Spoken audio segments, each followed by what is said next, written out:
नमस्कार दोस्तों, स्वागत है आपका हमारे YouTube चैनल पर। आज दोस्तों मैं वीडियो एक मेंटेनेंस से रिलेटेड यानी भरण पोषण से लेके आया हूँ।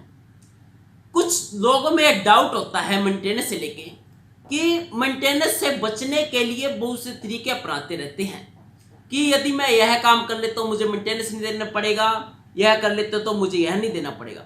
आज मैं आपके वही डाउट क्लियर करने वाला हूँ कि मेंटेनेंस से संबंधित जो लोगों के डाउट है, क्योंकि मेरे पास कमेंट में आते हैं कि सर मैं यह करने पर मेंटेनेंस देने से बच सकता हूं, अगर मैं वह कर दूं तो मेंटेनेंस देने से बच सकता हूं। तो इसीलिए मैं यह वीडियो लेके आया हूं।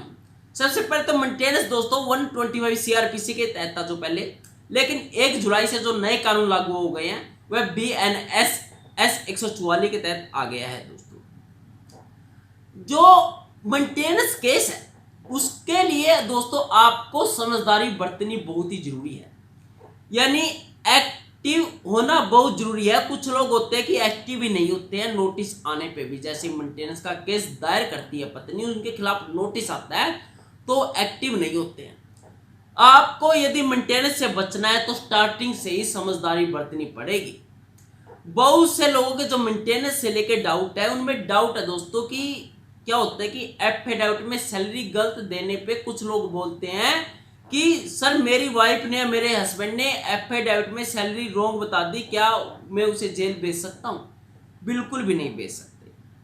यदि आपके हस्बैंड या आपकी वाइफ जो एफिडेविट देना पड़ता है, यदि उसमें सैलरी 3 लाख की जगह 2 लाख बता देते हैं तो दोस्तों आप इस आधार पर उसे जेल नहीं भेज सकते, क्योंकि वह कोई न कोई उसमें रिटर्न में लिख सकता है कि मिस प्रिंट हो गया है या मेरी तो 2 लाख ही सैलरी है, क्योंकि प्रूफ आपको देना पड़ेगा कि इसकी 3 लाख सैलरी है, सैलरी स्लिप आपको देनी पड़ेगी दोस्तों। इसलिए आप इस आधार पे तो जेल फिर भी नहीं भेज सकते।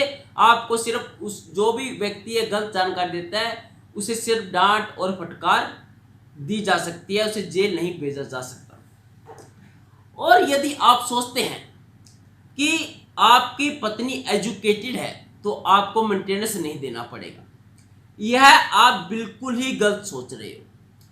यदि आपकी पत्नी एजुकेटेड है, यह साबित नहीं करता कि आपको मेंटेनेंस नहीं देना पड़ेगा कि आपकी पत्नी तो ग्रेजुएट पास है, एमटेक पास है, यह नहीं है। हाँ, यदि आपकी पत्नी वर्किंग है तो आप मेंटेनेंस देने से बच सकते हो। यदि वह वर्किंग नहीं है और वेल एजुकेटेड भी है तो दोस्तों आप मेंटेनेंस देने से नहीं बच सकते, आपको मेंटेनेंस देना ही पड़ेगा। हाँ, ये हो सकता है कि थोड़ा कम मेंटेनेंस लग सकता है, लेकिन ये मत सोचना कि मेरे को मेंटेनेंस देना ही नहीं पड़ेगा कि आपकी पत्नी यदि एजुकेटेड है।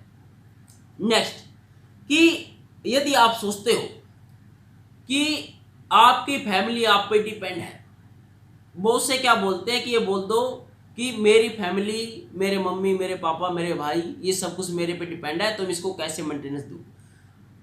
आपकी वाइफ भी आप पे डिपेंड थी, आप इसे ग्राउंड बना के मेंटेनेंस देने से नहीं बच सकते, ऐसा बिल्कुल भी नहीं है।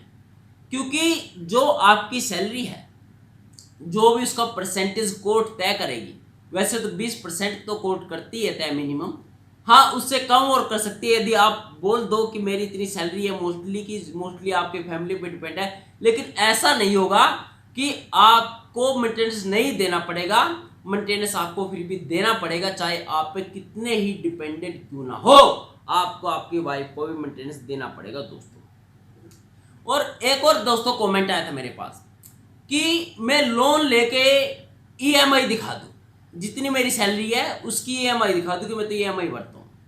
तो सुप्रीम कोर्ट की पीछे गाइडलाइन आई थी, जजमेंट आई थी, और हाई कोर्ट की भी जजमेंट आई थी कि आप लोन की EMI को आधार बनाकर मेंटेनेंस देने से नहीं बच सकते, क्योंकि वह आपने अपनी बेसिक जरूरतों को पूरा करने के लिए लोन लिया था, तो इसलिए आपको मेंटेनेंस देना ही पड़ेगा दोस्तों।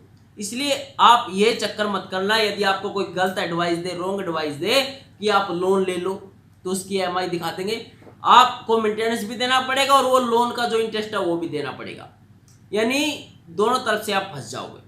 इसलिए ऐसा बिल्कुल भी मत करना कि ये लोन के चक्कर में कि आप मेंटेनेंस देने से बच जाओगे। और नेक्स्ट दोस्तों कि बहुत से ऐसे बोलते हैं कि मेरे पास तो रोजगार ही नहीं है, मैं तो नौकरी ही नहीं करता। तो मैं मेंटेनेंस देने से बच जाऊंगा। कोर्ट यह कहती है कि यदि आप नौकरी नहीं करते तो यह आप अपनी इच्छा से नहीं करते, लेकिन आप नौकरी कर सकते हैं कहीं ना कहीं पे, तो भी आप में डेली का 500 रुपये 400 रुपये अर्निंग कर सकते हो, तो उस आधार पे भी आपको मेंटेनेंस देना पड़ेगा दोस्तों, यदि आप नौकरी भी नहीं करते हैं। कुछ लोग क्या होते हैं कि मिसगाइड कर देते हैं कि बोलते हैं कि आप नौकरी छोड़ दो, कि पत्नी ने मेंटेनेंस केस किया कि आप नौकरी छोड़ दो, लेकिन जब आप कोर्ट में दोगे कि आपने नौकरी कब छोड़ी तो पता चल जाएगा कि पत्नी ने तो पहले मेंटेनेंस का केस दायर किया था और फिर आपने नौकरी छोड़ी। और दूसरी बात कि कंपनी कभी नौकरी से नहीं निकालती, आपसे रेजिग्नेशन लिया जाता है।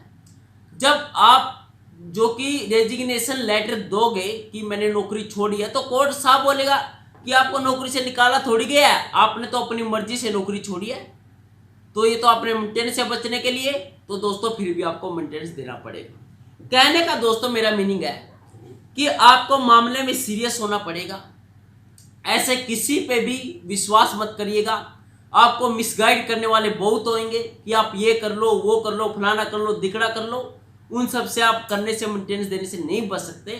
यदि आपको इस प्रकार की कोई जानकारी चाहिए तो आप कमेंट में लिखिएगा, मैं उसका रिप्लाई जरूर दूंगा। थैंक यू दोस्तों।